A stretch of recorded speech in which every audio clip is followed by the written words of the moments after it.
Hello there, great person, and welcome back to Let's Dive into Warhammer 40k. So I did not drop a video really this week because there was a lot to do, but I am now done with all the stuff. Like one of the things that happened, and I will do some shameless self-promotion here, my new horror story dropped, which is about a radio operator from Soviet Russia, and he listens to sounds from space, and there's something weird going on because he's getting a signal, and that signal f's everything up, of course. So if you want to check that out, it's read by the great Vidith here, somewhere here. I'm planning on watching Event Horizon soon, so you might enjoy that because today is the Pilgrimage to Terra, and it is something by Occulus Imperia. I don't know what that person is doing, what I'm getting into, but it is about spaceships, I think, because it was on the cover, or at least on the thumbnail thing. So let's see what we get into today. I don't know what's going to happen, but all I know is that if you like the video I'm reacting to, please go to their channel and, of course, subscribe there and like their video, because it's their content first. And yeah. Of course, if you like my reaction, comment here as well and subscribe and like all the good stuff. But yeah, that's all for the introduction. And let's just see what Oculus Imperia has for us today. And let's go on a pilgrimage to Holy Terra, an account of life on the throne world. I don't know what a throne world is. I assume it's a spaceship. So it's like. Is this here, this thing, is that a throne world? I don't think so. I think that's just an Imperial battle cruiser, but like this thing a throne world, or this? I don't know. We will find out. And I've stalled enough. Let's just go have some fun. Okay, so now we are going on a 40-minute trip, probably longer because I will talk a lot, probably, into the pilgrims. Let's go. No, it's a bit louder. Wait. Ooh, yeah. Informatus. Oculus Imperia. The ship breaches the warp. Emerging from the roiling un-nothing of the immaterium into the Sol system. Very good. It will have arrived at one of two Mandeville points at the system's edge, the only stable points where re-entry to reality is permitted by laws universal. Okay, very nice. So we've got a new lore info. There are Mandeville points, whatever that is. I mean, he just explained it. So basically, there are parts of reality that are safe from warp shenanigans that will not make you appear again. Very cool. I like the picture as well. Like, these are many ships here in this. Looks like the thing in the background looks a lot like a star nebula. So yeah, interesting, but it's probably the warp. The Elysian Gate, near the blue hazed sphere of Uranus, or the Chthonic Gate, at the very edge of Sol's Light, by Pluto. Both are possibly the most heavily fortified volumes of Mandeville space in the entire galaxy. Yeah. Gun platforms, monitor sloops and frigates, artillery barks, spatial mines, and other far more esoteric defenses, all beyond number, beyond counting, await any who would attempt to breach the skyne and enter the heart of the Imperium of Man. Okay, great, that's cool. I wonder what the esoteric stuff is, though, because realistically, half the shit that's coming from the warp is warp shit. So... You know what I mean? Like, there will be demons and stuff. I mean, you can shoot them down as well, but like if the warp intersects with the materium, isn't there like this space as well where the warp is still there and you have to fight it with warp capabilities, like psychic stuff? I don't know. And yet they do. In their millions and billions. To the innumerable masses of humanity, Holy Terra, the seat of the God Emperor, the foundation rock of the entire species, is effectively a myth, akin perhaps to the ancient heavenly domains of dead gods. The priests tell them it exists, and the adepts of the Ministorum extolling the glories of its spires and monuments, commending the sheer devotion of its inhabitants to the Lord their Emperor, exalting their flocks to further and greater productivity, so that they may be akin to those who dwell within the Imperial Palace's own shadow. Oh, so it's the warp. This ding-dong is here, this ding-dong thing is here. I mean, this one looks a bit like Cthulhu. This one looks a bit like, I don't know, Goatman, evil Goatman. And this one here looks like baby being eaten by a centipede or rapt. I don't know. Like, this is like a Rorschach test. Like, I'm a psychopath. See, Rorschach told me so. But yeah, jokes aside, this is very cool. So apparently they're not coming out, or like, so they just shoot at this. So this is a warp breach. That is very beautiful. But back to the story, I really like the way this is told. So basically what I understand from this, and correct me if I'm wrong in the comments, and they meet the emperor into this kind of religion, which he obviously didn't want, as far as I know, but that might be wrong.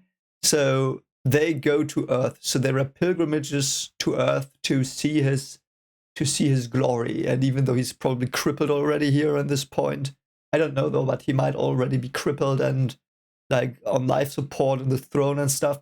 But yeah, so they want to see their god. It's like a bit the pilgrimage to Mecca, don't they? Like, I think that's also very, or there's this pilgrim way in Europe. I don't know what it's called, and some people go there. But yeah, that's very interesting, very cool stuff. So the premise is probably something to do with people going there. By the way, I like his style. If he wrote this himself, he's a brilliant writer. For of course, those gifted souls must surely be the truest mortal servants of He upon the throne. Yes. In their heart of hearts, do they believe it? Do they know that Terra is real? A clouded orb set amongst the void. Galactica.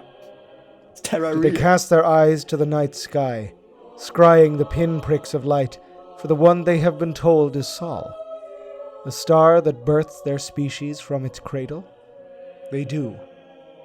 Millions and billions, in fact, and with such a burning devotion to the God Emperor that they leave the worlds that bore them and embark upon whatever passage they can in order to reach that same planet. It is the greatest pilgrimage humankind has ever known, and every single day it flows like a human tide towards Terra. That is so cool. So everyone is going there because it's the origin point. It's almost like Eden. I really like that. Something I wanted to say just from a scientific perspective.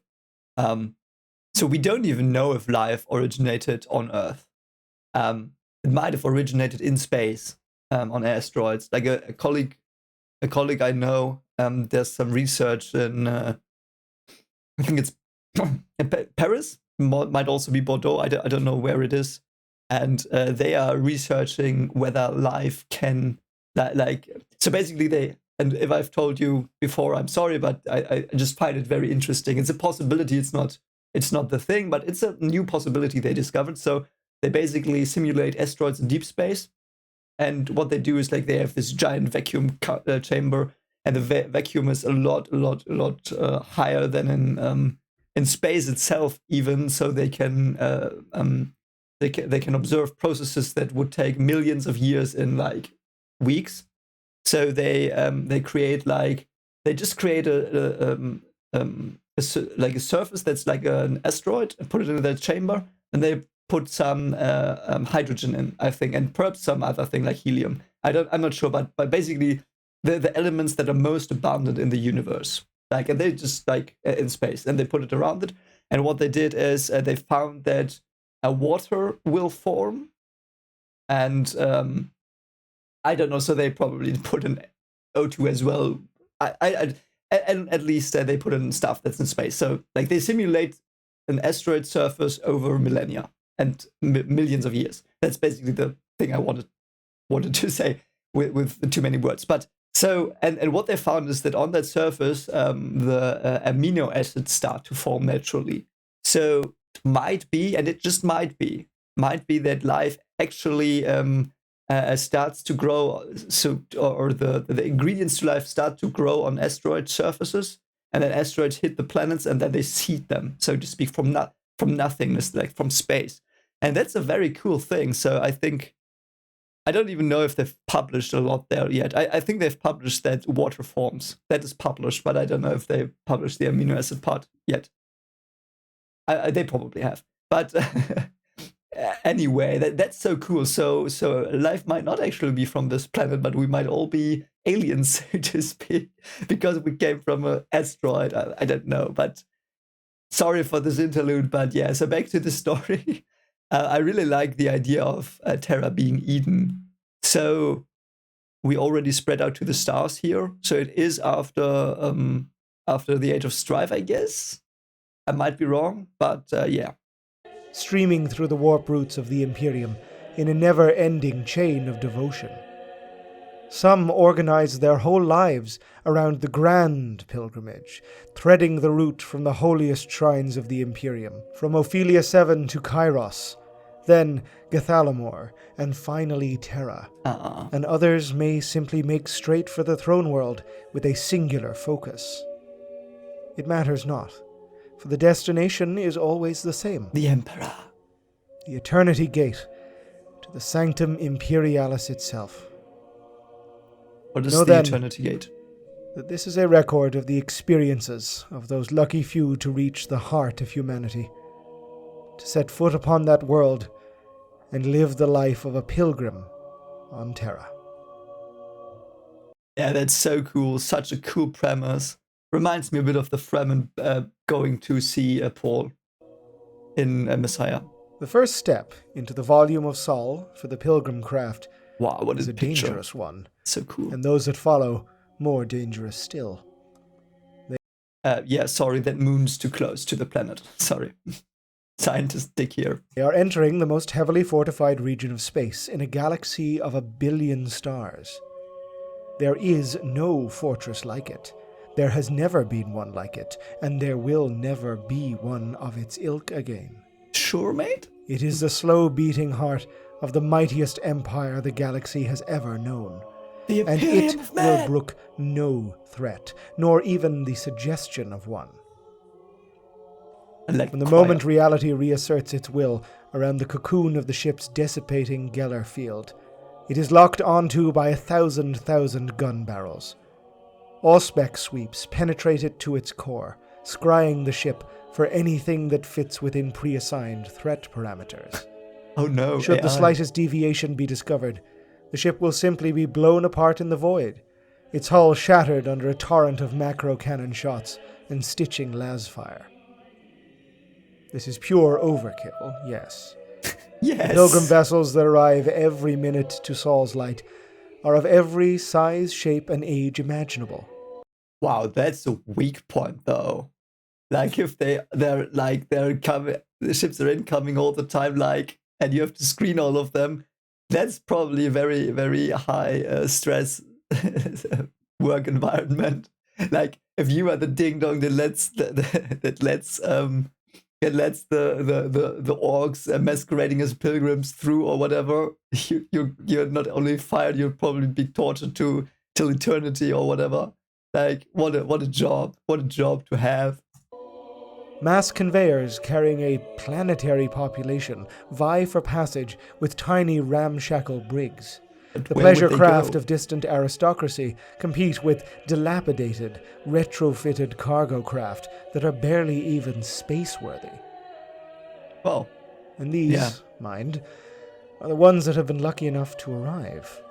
The passage to Terra, as passage anywhere within the galaxy, is fraught with peril, for the warp is capricious. The warp is capricious? Isn't that a bit of an understatement? The warp is literally hell. Hell! And hungry. Yeah. Many a pilgrim ship is simply devoured in its depths, its fractious Geller field failing to hold back the tides of pure cannot be, and popping like a tiny blister amid the crashing cacophony of that hellish dimension. Very nice. Many take far longer to travel than anticipated, limping along warp corridors thought stable for centuries, their crews and passengers living and dying without ever seeing the comforting certainty of reality again. Wow, that's so sick. So they basically have generation ships. Wow. That's so scary. I find generation ships incredibly scary. Like the thought of being born in a tin can and dying in a tin can without ever seeing a sun close by or ever feel the ground of a planet beneath your feet. That's horrifying. And I know, of course, they don't know it, but yeah, I think they should do a movie about something like this. Like, and it doesn't even have to be a Warhammer movie. Like a generation ship. First part of the movie on the generation ship, and then second part of the movie they finally land on the planet, and like it starts to be good. Like the first part should be horrifying, the second part should be great. Like, and I mean horrifying not because it's horror, but because it's like very very weird and claustrophobic and stuff like that. I really want a movie like that. So yeah, and I mean Pilgrimage in the warp, like living in the warp all your life without ever knowing anything else, just knowing fear of your Galafield fading and failing all the time. That's horrifying. Leaving their void-born offspring, striving to fulfill a goal now barely remembered, and seemingly impossible. Yet more, still violate the carefully cordoned approaches to the system in a mad rush to achieve the most ardent goal, and are destroyed by the prowling monitor craft of the Imperial Navy's battle fleet Solar, ever vigilant for the slightest breach of inviolate protocol. Ships of that same fleet watch the Elysian and Chthonic gates with the same attention. So there's an Elysium gate and a Chthonic gate? Did I get that correctly? Because I don't know the structure of the solar system in this universe really well. Interesting. And by the way, if they go through the warp for generations, they might not have the recent, most up-to-date protocols. So, oh no. Augmented Auspex fields ever vigilant. Dropships swarm from their launch bays, carrying out a wave after wave of randomized boarding actions to sweep the ships of anything aberrant amongst their human cargoes that the scanner fields cannot pick up. Yeah. Yet more ships are purged this way, with their holds being discovered to harbor mutants, proscribed abhumans, or even recidivist cults. Yeah, gene stealer cults might be on those ships. Very good. Yeah, I was about to say that. For many innocents aboard these ships, there is never a reprieve. Innocence, as the maxim of the Inquisition states, proves nothing. Oh, great. The boarding Brilliant. parties execute those deemed in flagrant violation and withdraw, only for their host ship to finish the task by lance or shell once they are within safe distance from the blast radius. But if 1,000 ships a day were destroyed by the defenses of the outer system, it would barely put a dent in the tide that flows into Sol from the warp. Where do they go? What? Where did they go? I mean, it's basic. It's basic fluid dynamics. If something goes in, it has to go out. Like, where do they go? For every vessel seared in the void, 100 more take their place in the vast flotilla's burning in-system, and the eyes of their most devoted crew weeping to behold the light of humanity's first sun, distant though it yet may be. Yeah. The outer and inner system gulfs swarm with intra-system traffic, and the pilgrim ships must take their place in the shipping and transit lanes of the haulers plying the outer planetary routes, threading their graceful paths between the shipyards of Jupiter, the void arcologies of Saturn, and the watch stations and fortress platforms of Uranus, Neptune, and Pluto. God, I'm so sorry. I know it's a stupid infantile joke, and it still got me. I'm sorry. But joke aside, so Jupiter is shipyards. That is very often the case. Why? Because it has so many moons? Is that why in sci-fi they always use Jupiter for shipyards? Because, I mean, you need a lot of material. And, I mean, there's the asteroid belt close by, which is between Jupiter and Mars. So you could, like, and Ceres is in the asteroid belt as well. So you might get a lot of materials from there. And also the moons, like Io and Ganymede. I think, and Europa. I don't know about Callisto, though, but probably as well. Like, they are pretty big, and they are, like, I think people some people think that they are very rich on resources, so that might be why. But is there another explanation why it's always shipyards near Jupiter? I mean, those are two good ones, I guess. Like, I would buy them, what I just said, but I don't know if that's true. Despite their relative remoteness from Terra, every single moon of the outer planets is swarming with star forts, docking rings, and space stations. Okay, so they don't mind that. Their surfaces clogged with void-hardened hab units, manufactoria, and defense emplacements. Okay. The forces of the Imperium are everywhere. Everywhere. From Battlefleet Solar to specialized spaceborne regiments of the Astra Militarum to the sinister and near-invisible ships of the Inquisition. Yes. But doesn't the Inquisition also board other ships? Wasn't that the thing? Rarer still, though present even here in the outer darkness, are the eyes of the Adeptus Custodes themselves. Oh, interesting. For no corner of the Sol system can ever be spared the gaze of the Emperor's own golden life wards. Yes. As the flotillas burn closer and closer in from the outer gulf, their paltry auspexes fill with returns beyond their ability to comprehend. I'm sorry. Okay, so they've got... okay, so this is cool. I don't know if this is drawn by him, but... So we've the Chthonic Gate, so it was indeed called that. We've got Pluto. It's a planet. No, it's not anymore. And we've got Makey, which might be something like Nibiru. And the Elysian Gate, it's around Uranus. Oh, God. And the second sphere fleet. Interesting, very interesting. I mean, you have to keep in mind that these things are like, what, 1 billion kilometers apart almost, I think. Are they? Yeah, I think so. So that's like a big distance. Like, they are probably 1 billion kilometers apart. So this is very compressed, but I like Make. And there's something else here. I don't know what it is. Like there. What is that?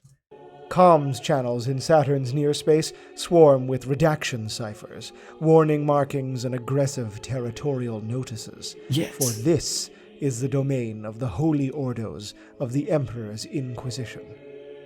None may enter, save those with ordo clearance, and should they even be able to obtain it, they would see the moons of the ringed gas giant encrusted with a host of military facilities, weapons manufactoria, and shipyards. In the depths of those rocky spheres lies some of the darkest and most terrible secrets the Imperium possesses. What? Knowledge that would strip the mind of a mortal bare with but a single glance, and devices too terrible to be even named. Oh, great. Enceladus plays host to the great conclaves of the Ordo Melius, those inquisitors who wage the eternal war against the arch-enemy, while shadowed Mimas is a planetary penal complex built to house the absolute worst of those the Inquisition would seek to imprison. But don't they use some of those and turn them into their soldiers or something? Wouldn't they do that? Sometimes they do that in these stories. Stranger still is the fortresses of the moon Titan. Oh. No pilgrim craft would ever even come within maximum auspex range of this world, and even if they somehow could, their paltry sensors would return nothing, for the home of the Grey Knights themselves is both precious and arcane beyond all comprehension. Oh, so they are at Saturn. Interesting. So Titan on its own is completely cloaked? That is interesting. That is so interesting. Why would you, like, okay, I mean, if you don't want to be found, you cloak a moon, but yeah. And loath to divulge any of its mysteries. South Further Station. in, Jupiter, the largest of all the solar planets, swarms with activity, its ancient shipyards continuing their 10,000-year pledge to serve the naval needs of the empire of humanity. Yes. Shift workers in cramped, battered lifters constantly stream back and forth from their hab units on Callisto, Anake, Europa, and Ganymede, watched all the while by the hulking defense barks of Battlefleet Solar. That's so cool. And yeah, they've got the asteroid belt. Yeah. So it's here. You know, so it's probably because there are most resources.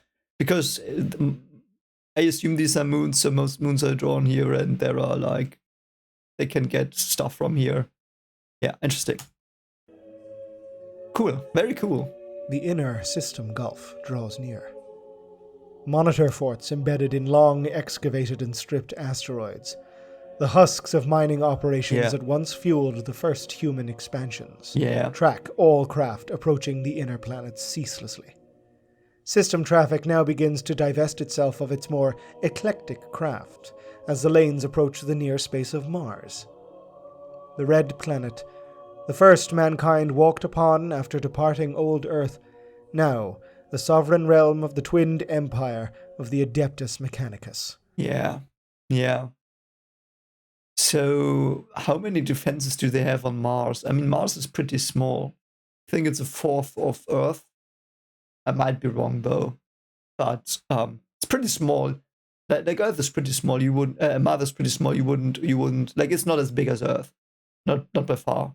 Which is something many people assume. I don't know why. I assume that as well. I don't know why, but yeah. The greatest forge world in the entire Imperium, Mars is the hub of its own galaxy-spanning domain, and from here, the Fabricator General commands the hosts of the Techno-Magi, without whom the Imperium would simply cease to function. Yes. It is a holy world in its own right, crowned by the globe-encircling ring of iron, a place of pilgrimage for all who tread the machine god's path of knowledge, and perhaps the greatest repository of human learning yet existent. That is so cool. I've seen the ring before, but so basically so how would you construct this? Obviously, you take up like these bridges are space elevators, obviously. So they probably first built space elevators and they just connected them, which is very cool stuff.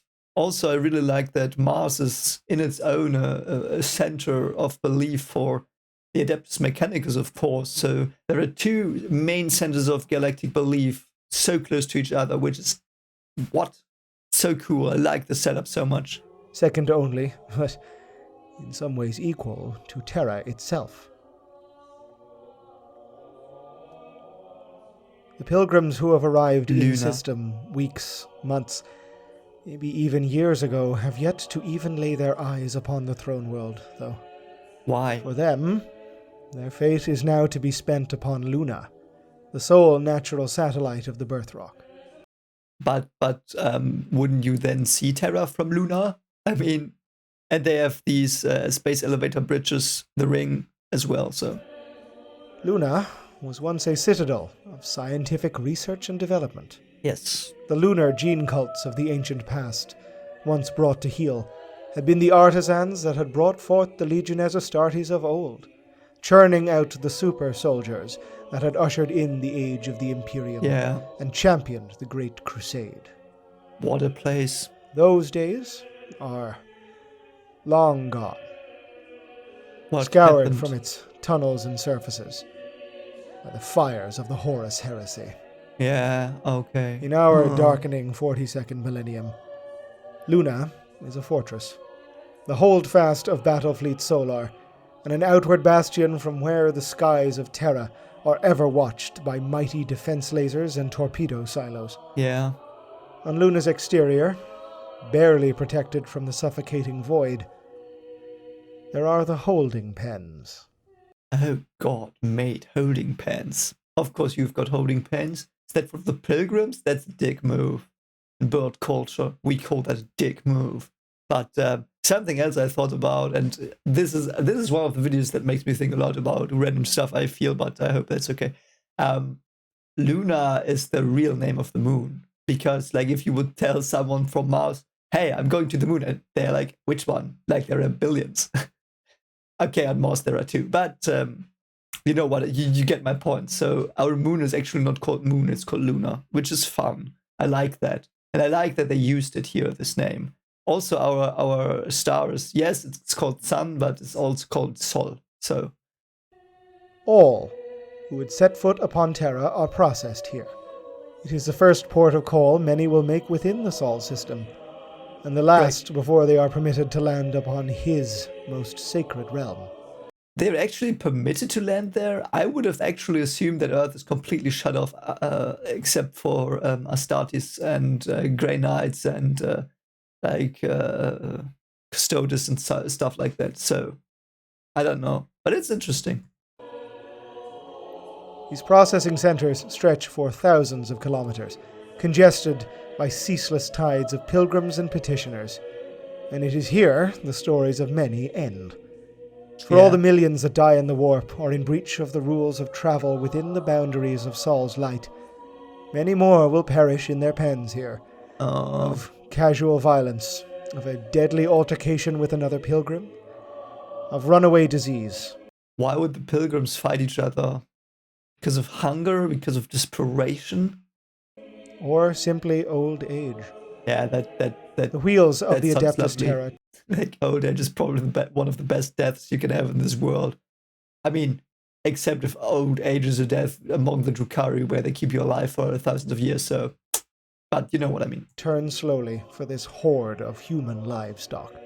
And the scribes and servitors that work upon thousands and thousands of passage parchments and ident papers are long deaf to their mewling pleas.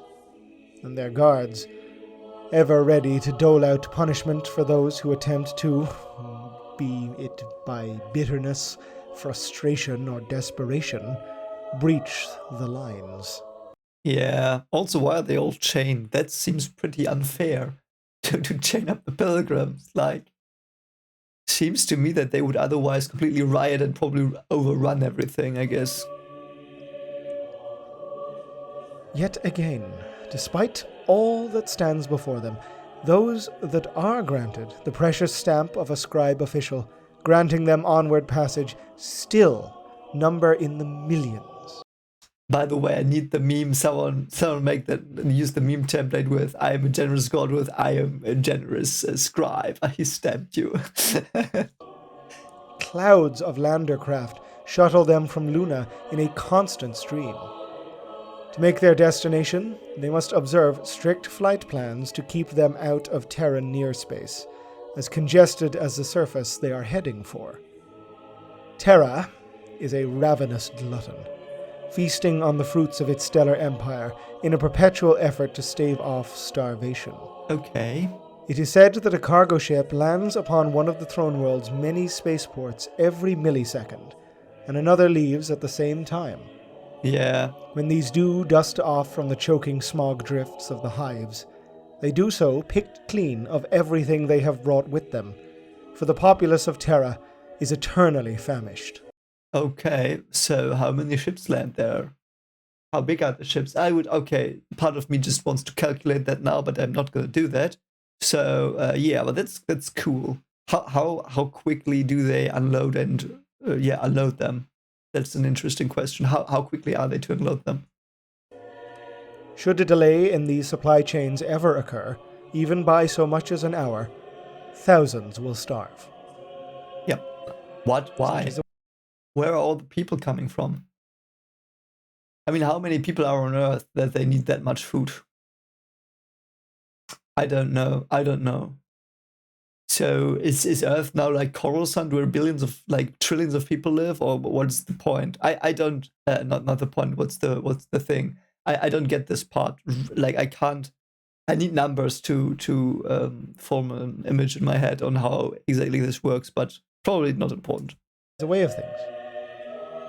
Lifter craft form an endless chain between the surface and the gigantic, warp-capable bulkers sitting at high anchor like bloated cetaceans, their dispatch craft appearing akin to parasites draining a host of precious life. The largest must remain even further out, at the edge of the inner system gulf, ghosting the edges of Auspec's range. The largest and oldest battleships of Battlefleet Solar are here too, truly gargantuan things. They are probably the strongest as well. Someone told me with the Emperor's Fist. I don't remember the name of the ship that I think it flew, like it exploded inside Hive Fleet Leviathan, I think, or Behemoth. I don't know which ones, which created this warp black hole rupture thing that killed everything. Those are probably the strongest because they're the oldest, because they're from the Golden Age. So I guess these like old means good here. Cities cast into the void, their hulls bristling with the weaponry of their vigil. Some are ancient beyond reckoning, and have watched the throne of the Emperor since the days of the Great Heresy, their flanks still bearing the scars of that horrific conflict, perhaps not that worn old. proudly for 10 millennia. They ply these paths, some only slightly smaller than Terra's orbital plates, hulking monstrosities of barely contained fury, prepared to mete out the Emperor's justice at a moment's notice. Yeah. I also like these ships, they look so realistic because of all the detail, of all the they don't look clean. They look like this old sci-fi color. I can't even describe it. When they still used miniatures to do spaceships like in Star Wars, they have this different feel, this more realistic feel actually sometimes, and I really like this. Like the design is so, it feels real. I like the design of the ship so much. Terra, Moon's too close. the brightest jewel amongst all the stars, and the putrid cadaver upon which a quadrillion people live and die and gasp for air in its suffocating crush. Okay, a quadrillion people. What? How? Did they burrow down? Jesus Christ. Can't even imagine that number. Okay, he gave me the number. But quadrillion. That's so much. What? How does that even work? I have to calculate something because okay, it's I think it's the one with 5, 6, 7. Oh god. 1, 2, 3, 4, 5, 6. 6 times 3. 18 zeros. A 1 with 18 zeros behind it. It's a quadrillion. Jesus Christ. Where are they? Where do they even live? Do they live in a little, does everyone have a box and they're put in that box and are fed through tubes through the walls and just have screens in front of their eyes? So they just, live and I just don't know, how does this work? There truly is no world like it.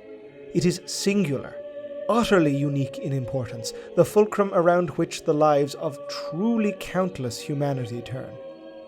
From space, it is a smog-choked canker, a dull grey-brown orb of putrefied skies, around whom 1,000 million flecks of light swarm. The atmosphere of Terra occludes the vision of those who thread the void above it, but should the mire clouds part, illuminations immeasurable light up its surface. Why don't they control the weather? I'm sure they can. Why don't they? Terra is an Ecumenopolis, a city on a planetary scale. Okay, no Coruscant. hint of its ancient surface remains unblemished by humanity's touch. Yeah, it's definitely Coruscant, but on crack and taking drugs and testosterone and steroids and everything they can to bulk it up.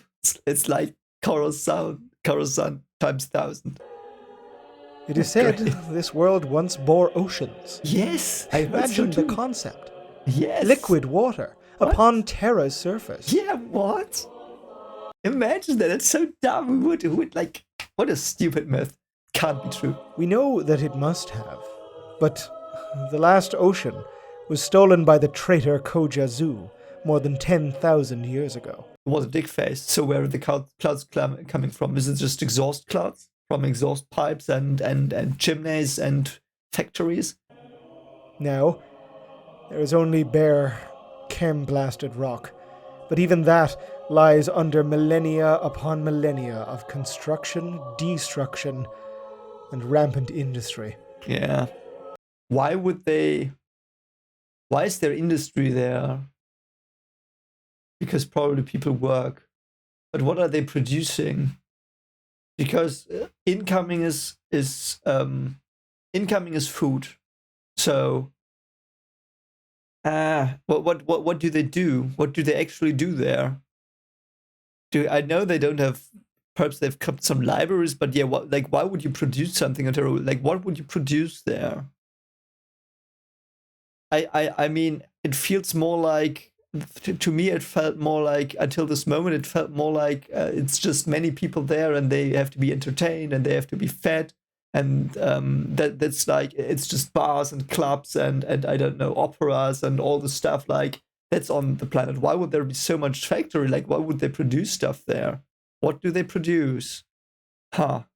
There is now naught but an eternal city of unchecked humanity, thousands of years old, built upon structures even older. Terra is a hive world in the truest sense, for it is an impossible warren of rockcrete and adamantium, a lunatic city run amok on a planet as its canvas. Yeah. Its spires pierce the heavens themselves, while the accretions of its crumbling buildings choke caverns deep into the very crust. Yeah. Yeah, that's down what I thought. and ever down the pilgrim lifters plunge. Crashing through the atmosphere of the throne world, the landers disgorge their human stock. The pilgrims, now half mad or fully insensate, to arrive on their ultimate destination. Because they know how few, like, in proportion come there and come through, and they are probably going like mad in ecstasy, and they're just probably having orgies on those cruiser things, I guess. It's like, wow, that must be fun. Hope they don't like get an overdose before reaching the surface. That would suck. Terra. Holy Terra at last. At last, Terra! It is difficult to render into words the world upon which these pilgrims now tread. The tides of them swell with the various holy feast days of the Adeptus Ministorum, but regardless of the time of year, the rotting spires and decomposing causeways of the world are eternally crammed with the heaving masses of the devout. Yeah. The chemical and radiation-laced air of the exposed Terran atmosphere strips more of the linings of their lungs every day, scouring throats that continue to bellow hymnals and prayers to the sky, from where the black watchcraft of the Adeptus Arbites watch for disturbances amongst the carpet of humanity below them. Wow, I love the imagery, the imagery and the words they use here. It's so beautiful and brilliant. Does he write this? This is written very, very, very well, with a lot of thought, and the language is very beautiful and harrowing at the same time. I really like writing like this.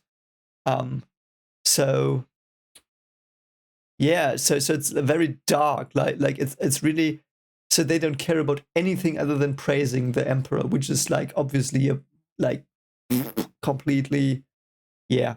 But it's interesting. I don't know, like what do they do then? Like, do they just praise him until the end of time? I mean, or all their lives? Ecclesiarchy adepts lead processionals on their endless routes, atop gigantic prayer walkers, heaving mechanical things stalking forward upon piston legs, vox augmenters hollering ritual psalms loud enough to permanently deafen those of the faithful who cling to their sides. Cherub servitors douse the masses with pungent incense, and flagellants scour themselves with neuro-whips, believing through their scourging pain that they may bring themselves closer to the understanding of their god's eternal sacrifice.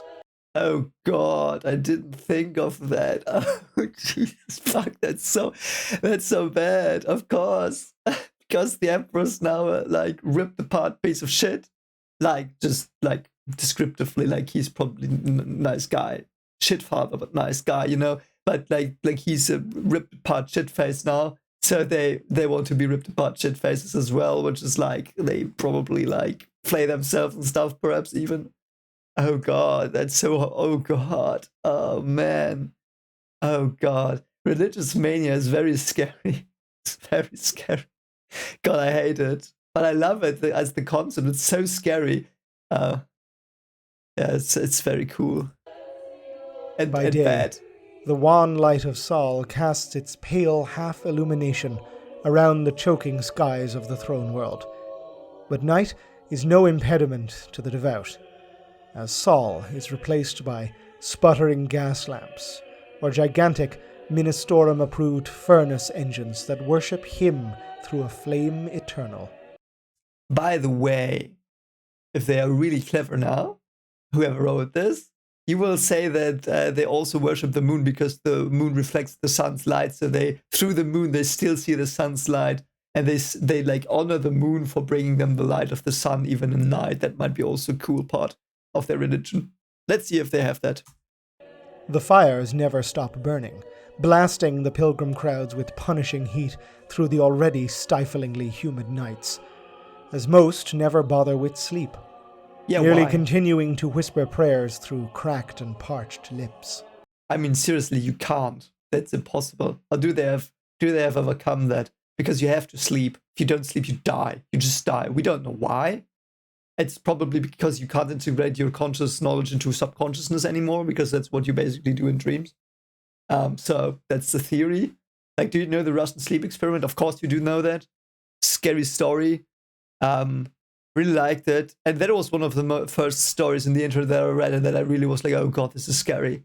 Like, there's also one level of scariness I want to reach with my stories, because like the ideas they had in that story, they're brilliant. And this reminds me of that. Like it's probably a Russian sleep experiment, only that if they whisper, I know, I see God, they really think they see the Emperor, which is as bad. So Around the crowds, the traffic of the world moves constantly, engines belching promethium fumes into already choking air. Ground cars clog roadways and arterials, while between these weave the priority conduits of those with connections or authority enough to utilize them. Even over the roar of a million engines, the chanting of the crowds, the tolling of the bells, and the beat of the drums can always be heard, a dull ocean roar on a world that no longer has any seas save from the human one that swells upon its surface. oh, that's brilliant. I love that line. There's no seas other than the human one. What a beautiful, and again, beautiful and harrowing, all of this metaphor. That's so great. Love it. Love it. Also, by the way, if there are quadrillion people, like, why is the Emperor not a chaos god yet? Like, isn't that enough? Perhaps humans are too weak psychically. Because now we know, like for me, this debunks that corn was produced by medieval humans. I know most of you told me already that that's not very logical, and I agree. That's my feeling as well. But this proves to me, I mean, let's say it like this. This is proof enough to me, if this is canon, and it seems to be, and I guess it is, that there are quadrillion people. Like, why would he make up that number? That's probably known, how many people are on Terra in the 40k. So if there are quadrillion people there, and they can't make the Emperor chaos god, like, why? How would I don't know, 100,000 medieval dudes do it? From all around, Because there are not many people that lived in the medieval ages, like not as many as we are today. Like, it's like, what was the world population? 500 million? I might be wrong. I really don't know, but that's my estimate. the world this ocean flows, heedless of any they may trample, heedless of any who fall behind, running from all corners of the world in the direction of the sole object of their worship, Yes. the Imperial Palace. For the Empire! If Terra is the fulcrum around which the galaxy revolves, the Imperial Palace is the center of Terra itself. Oh, there's I think it's the map of the palace. So we've got some gate which is cut off here. I don't know what that says. A censor's gate, avenue of sacrifice. Oh, that sounds peachy, beautiful. Vigilia. Okay, I'm just, you know what? I'm sick of it. I will pronounce Latin words as they were pronounced in Latin. Vigilatum, orbital battery. The Victorus Absoluta. Yeah, Victorus Absoluta. And the Catabatic Slopes, Fortress of the Tribunate. The Sprawl Magnificon. Interesting, yeah. So, now you learned a bit of Latin pronunciation. It dominates It is, but it's probably not important. So anyway, I'm just fucking around a bit. the literal top of the world, higher than any structure on a planet teeming with space-scraping spires. Ooh, the Sanctum Imperialis. The Sanctum of the Thousand Eyes.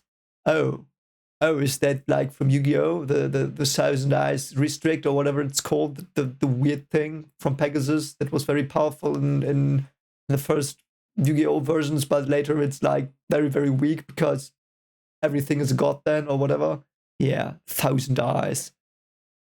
It also fits because the Emperor has like 1,000 eyes, so to speak, because of his psychic capabilities. Like the eyes go everywhere here. Like he probably still has them, like this psychic understanding. I mean, he fights the demons all the time, so that's a very nice name. I really, really, really like names with 1,000 eyes in them. I don't know why it's badass and creepy. Is the absolute center and vast. of all imperial authority. It is not a structure. It is a fully artificial landmass. Oh. A continent of adamantine walls thrust upon the peaks of the old Himalasia. A testament to the Emperor as he was, is, and ever will be. Oh, that makes so much sense because it's the highest point on the planet. The highest natural point on the planet, of course the Emperor would be there. The Nexus Administrator. Very cool. Very cool. And the palace looks beautiful. I hope we get a view from the side. I need that. The one true master of mankind. Its roots sink deeper into the rock of the world than any other, and its spires are crowned by the void itself. The titanic walls of this man-made continent oft have their peaks occluded by clouds, Where do they appearing come to those from? outside as a vast singular cyclopean edifice, a circumference measured in the tens of thousands of kilometers, a stark reminder of that which they bear inside. Yeah. To pass through them is a privilege known only to a scant few, a minuscule percentage point of the human species, and an honor alone many would simply die for. Not would, do. Many do simply die for. And by the way, I'm pretty sure that the Emperor's throne is on the Mount Everest, but how high is that one? Is it still 8,848 meters high? Or did plate tectonics change that? I don't think so, like 30,000 years. It's not that much time on the geological scale. Within these walls, there exists two broad administrative zones, the I've outer seen them. palace and the inner. What happened to your face, mate? What happened to his face? Oh my god, like, don't they have aesthetic, like, don't they have a sense of aesthetic anymore? Why do they all look like, Jesus Christ? I know they all augment themselves, but don't they have a sense of aesthetics anymore, or is that their sense of aesthetics? The former is the domain of the Adeptus Terra, the central bureaucracy of the Imperium of Man. They are the bearers of the word of the High Lords of Terra, and from them flows all power in the Empire, to the Administratum, the Astra Telepathica, the Arbites, the Adeptus Astartes, and the Astra Militarum, and all others. They are who are responsible for interpreting the word of the Emperor himself, and for enacting his will. Oh, great. So they can just... Can they do their own political shenanigans, or can they not? And they maintain an ironclad grip upon all affairs in the outer palace. This region itself was once, like the inner palace, a shining beacon of the best artifice the Imperium could muster.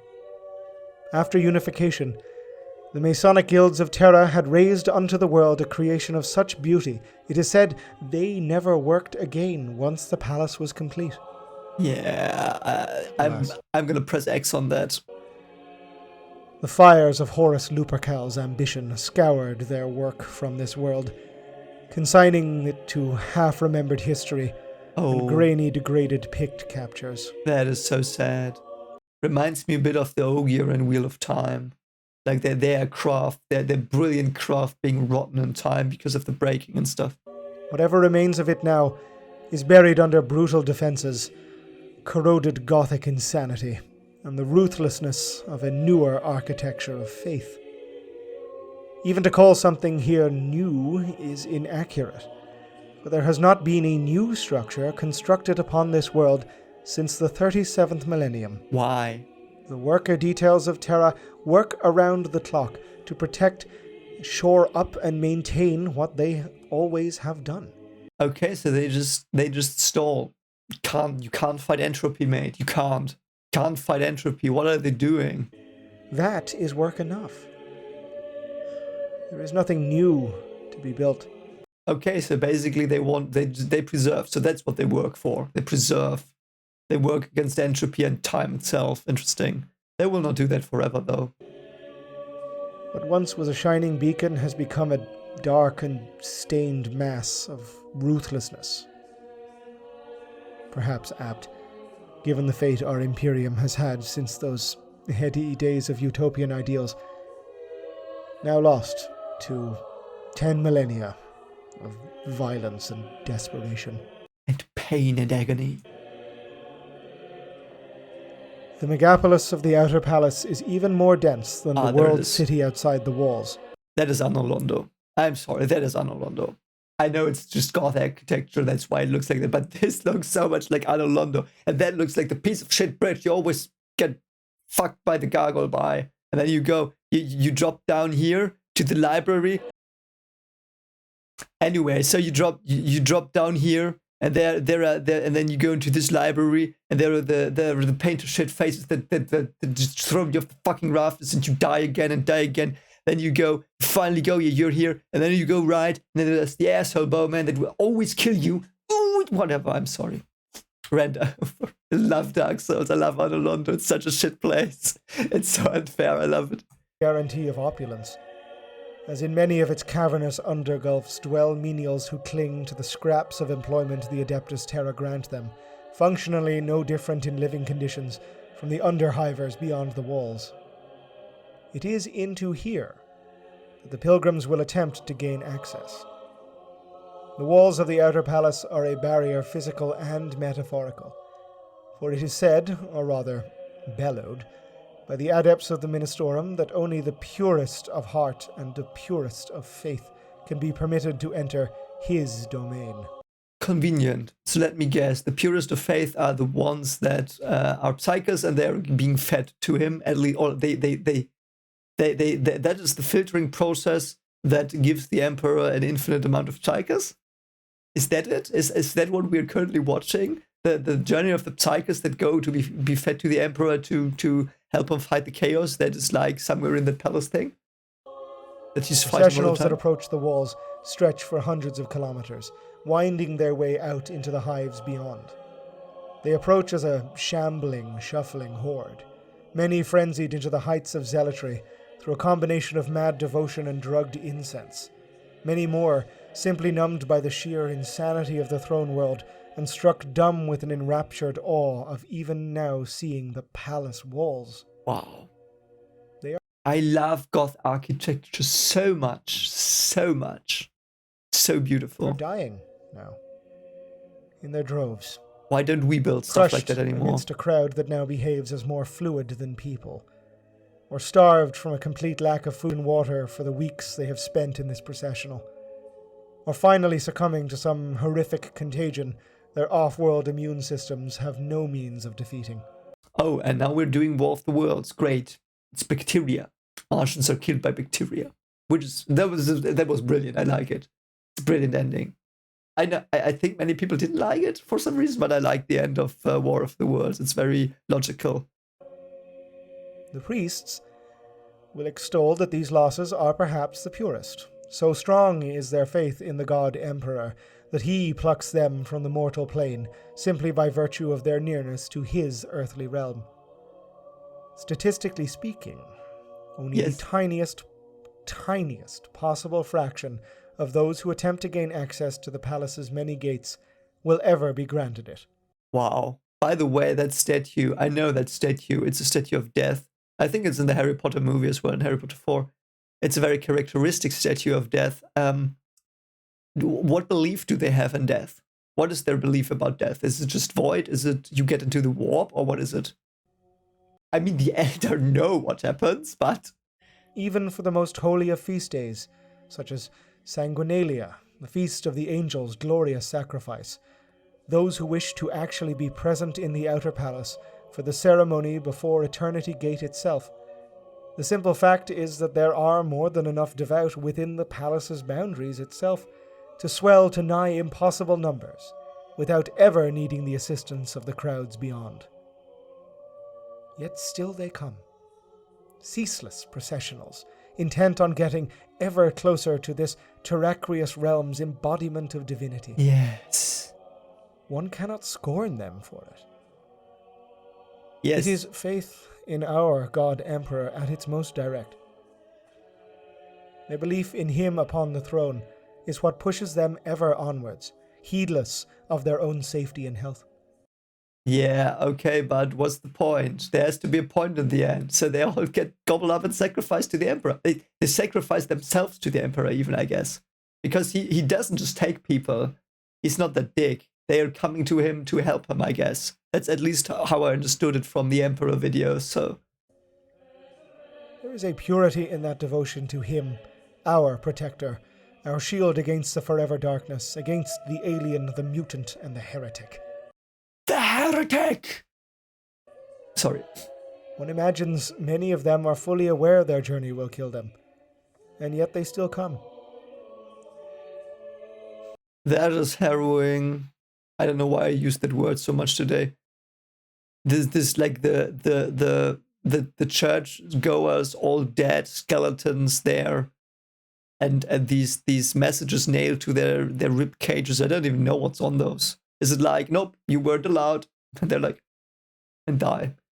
That's like a church of dead people. I don't know why that's so creepy. Better the death of a pious man than the life of a damned. Is that as so? the old saying goes. Okay, that's the saying, I guess. And what should happen? Ooh, the golden boys. Should a pilgrim complete their journey? They have overcome the warp, the dangers of Sol's system itself, the processing centers of Luna, the depredations of predatory underhivers, yes, disease, malnutrition, the Arbites. And doubt. Let us say they have entered the outer palace. What do their eyes behold? Wow. Even numb as you now must be to the seemingly endless torrent of hyperbole needed to describe the madness of Terra. Wow, that is such a beautiful picture. And this looks like the Acropolis or whatever. Very beautiful. Oh, this looks so cool. That looks so cool. I need a game where we go everywhere and on Terra and shoot. We can shoot stuff. I like shooting stuff. But I just wanted to walk there as well. Deaf as your ears must be to ever more lunatic adjectives. 10 billion adepts are needed to simply maintain the palace grounds.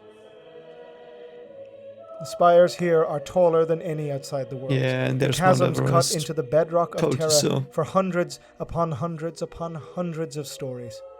Yeah, this is Mount Everest this year. This ridge is Mount Everest. None Very cool. are ever given a reprieve from the sheer immensity of it all. Yeah. The architecture is impossible in its enormity, scarcely conceivable that such a thing is the work of humanity and not some geological process. Very cool. But even such geology would itself be impossible. Plazas as wide as seas, avenues a continent long, triumphal arches tall enough for 5 titans to walk through. Wow. And titans there are, for the eyes of the god engines There of the they Legio Ignatum have not ceased their 10,000-year watch over a palace they once defended against the most hated of traitors. Yeah. Wow. So cool. The Lion's Gate spaceport, the Investiary, the Hall of Victories. Is it the Lion's Gate because of Lionel L. Johnson, or does it have nothing to do with it? The Plaza of the 9 Primarchs, the City of Sight. The Plaza of the 9 Primarchs, so those are the ones that didn't betray us, I guess.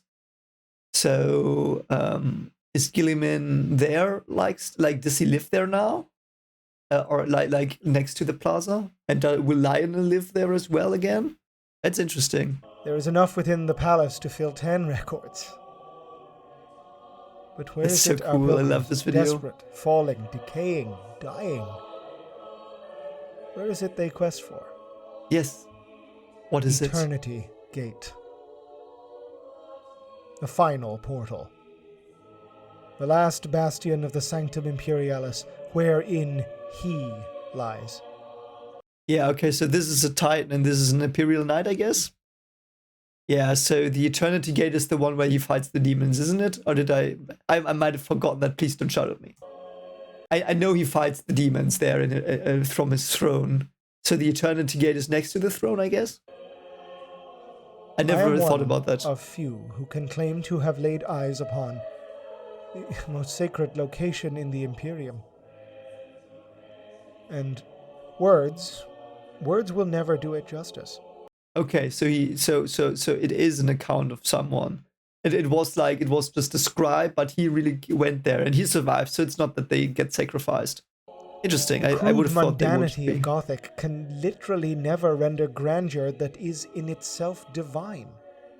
The scale is crushing. It begets by its very existence a deep, primeval panic. Should one's eyes even deign to function, you will see a hallway. Yes. Or what your mind can only make sense of if it applies that noun. You will see a stairs, hewn from a rough marble. Is it called A stairs? I always thought it was just called stairs. I'm so sorry, that has nothing to do with the story. Because as a non-native speaker, I always thought there were stairs, not there was a stairs. Because I once wrote there was a stairs in a assignment in 8th grade, and my English teacher said that's incorrect English. It's wrong. Got a bad mark for that. A worse mark. It was not a bad mark, but... Although the scale will not make sense. For how can stairs be so vast? Yes. On either side of the stair are banners, standards of battle. Some are older than imagination. Some are fresher than the pilgrims who have made it to this site. Yeah, and the myths All in the are stained background. with the blood of a different world, of a different time, of a different war. They are a grotesque and glorious monument to 10 millennia of unending conflict, of the immeasurable might of the Imperium and our uncountable losses. Yeah. These stretch off to either side of the chamber, itself impossible to discern. Is it simply darkness Pax. or distance that occludes either side? One cannot tell. Wow. One's mind is attempting to format anything approximating a coherent perception of this visual information. What There's really little have? time to spend on this. But the stairs end. So you have to go up the stairs. Oh god. At their end, at their apogee, there it is. Eternity Gate. Oh, that's the Eternity Gate. What does it say? Okay, so I've seen it in the trailer. Okay, and you told me. Yep, and now I remember. I saw it in the trailer for the 10th edition. So that's the Eternity Gate, yeah. And we've got murals on there. Like, is this official? Like this picture, is it always this mural on it? Like, is it an official mural? Or is it like everyone makes up their own mural and puts it on? Because we've got a Dragon of Chaos in the middle. We've got Imperium or Imperite or whatever is there. We've got little angels. We've got old warriors fighting wars. We've got a sage, like an alchemist. It's very, very, very mythic. Love it. It's very, like, there's every mythic depiction you can think of is thrown onto this gate, which makes it's like myth itself. It's so cool. On a world of impossible creations, it is somehow the most impossible. Wow. Half a kilometer tall, adamantine forged, ceramite inlaid, auramite laced. Oh my god, yeah, it's the dragon. Who is it that slays the dragon? Saint something? Saint Pierre? I don't know. That's literally that story. The first dragon story we know of. Clad in the purest There's the gold Emperor. from the purest minds of the purest worlds. And the Emperor has the... I'm so sorry, I love this mural so much. So the Emperor is like the priest that stabbed Jesus in the side. It's like reverse Jesus. It's so cool. I love it. He is shown there, young and enlivened, smiting the foulness of the War Master. Oh god, that's Flanking Horus. it. Oh my god, Horus is like the snake. Oh my god, in the Garden of Eden. It's like Jesus slaying the snake. Someone told me in the comments I was over interpreting things. Yes. I don't care. 2 Reaver Titans of the care. Legio Ignatum. Barring That's the fun. Let's see how much we can interpret into this. its entry. Because I think for me, okay, perhaps a little tangent, but for me, this is like, I want that. That's what I need. Like I want a story that makes me think about stuff. And perhaps I'm completely over-interpreting stuff. I know that I sometimes do that. But it's just like, it makes me think, and I love thinking. So gets me to think, and you know what I think about then, and it might be complete rubbish, and I don't care. That's why I do these things. And someone like someone said, and I get that point. Like it's not I get that point. Like they said, like, a man just enjoy the shooting and the stuff, and it's not that deep, but it is for me. I think it is, because for me, things like this. That's why my channel is called Stories with Style, like stories. That's the thing. I'm in for stories, because if there are stories that millions of people love, there is something very meaningful in the stories, and I try to figure out what that is. That's why the channel exists.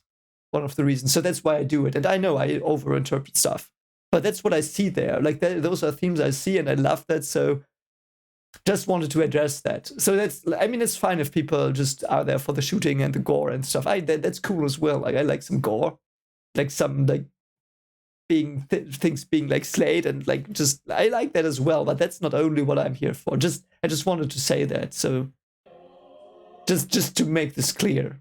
That I know that I'm overinterpreting perhaps sometimes, or perhaps not. Like for me, it's not, but perhaps you think that, and that's okay. Like I get that. It's okay. The companions of the Adeptus Custodes. This is where the angel stood. This is where the traitor hordes were thrown back. Yes. Nothing has ever breached it. Yeah, that's and nothing unicorn. Will ever breach it. Are you sure about that, mate? The impossible is possible in this universe of ours, but this is a law as fundamental as the rising of Saul's light. The God Emperor is everywhere, but he dwells here. Yes. Where is he, though? Is he in front or behind it? The horror this provokes is beyond reckoning. You stand there, faced with the portal to divinity incarnate, and it crushes your soul to dust. Yeah. Okay. So he's behind that portal, and that's like the throne. Okay, I think beyond the eternity, there's the throne room, and that's where he fights, where he sits, where he fights the demons. Perps behind him, I don't know, and there are the people. They die now. Yeah. If nothing has ended them until this spot, beholding this last gate is the ultimate finality. The sight annihilates minds and stops hearts. Yeah, I can see that. They die weeping, to have beheld what essentially none may behold. Yeah. That's also very realistic, by the way. If it's like you have this one goal that you live for, and if you reach that goal, you just die. That's how it works. I don't know why. We don't really know why that is. If people have no goal to live for anymore when they're old, like that's why you should always, at least that's what I know from the literature, the psychological literature. It's like when you get old, when you stop working, look for a hobby, look for anything you have to do, because otherwise you will die in like 5 years. It's just, we don't know why. I think perhaps some people know, but as far as I know, many people that research that don't know why. But you die. If you don't have purpose in life, you just die. It is. What happened to Padme, by the way? And everyone gave them shit for that, but it was realistic, because she had nothing to live for anymore, which is not really true, because she had Luke and Leia, but yeah, like in principle, that's what you can do. Like you can die because of meaninglessness. And that's what happened here. And I love that they use this. It is a madman's dream. And these pilgrims have lived it. Yes. Live the dream. What happens to them now? Well, they are husks. And yeah, so question to you. Isn't that and I'm not saying it is. Just to think about it. Is that the perfect life? You wake up from eternal slumber of the world before birth. You go into the world, you get one purpose, go to that gate, and there is glory, and there's victory, and there's holiness, and there's everything you've ever wanted. It's like climbing the tower and Tower of God. It's the top of the tower. You go there. That's your aim, and you go there your life. You go through obstacles, hardships, everything. In the end, you see it, you're content, you're in eternal bliss, and you die. Isn't that a perfect life? Or would you say, no, it's a life in shackles, because you're shackled by a belief that is of no use for anything. Like, you could say that as well. So that's the question. Like, what do you think? Write it perhaps in the comments. I'm very interested in that. I don't know what I would say. I don't know. I honestly don't know. Earthly shells that once housed a soul, pious enough to have made it this far. Of their souls, I know not. Of their bodies, well, their hair is shorn to serve other purposes, and any remotely healthy organs are harvested by the Medicaid Corps to keep underhive menials alive beyond their expected 40 years. What? None have their names or dates or worlds of birth recorded. None are given burial rights, for Terra has nowhere to bury them. Yeah, they just burn They them are probably. fed to the reclamation flames.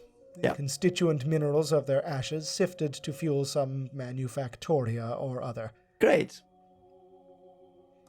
Do you recall how, earlier in this record, I commented on Terra's eternal appetite? Yep. This extends, perhaps poetically, to the human crop of the Imperium. The billions of pilgrims swell a population already a quadrillion strong. The throne world, the pilgrimage, it is a gross, swollen, infant thing, perpetually devouring people like a grox devours grain. Yeah. It is the ancient deity Moloch.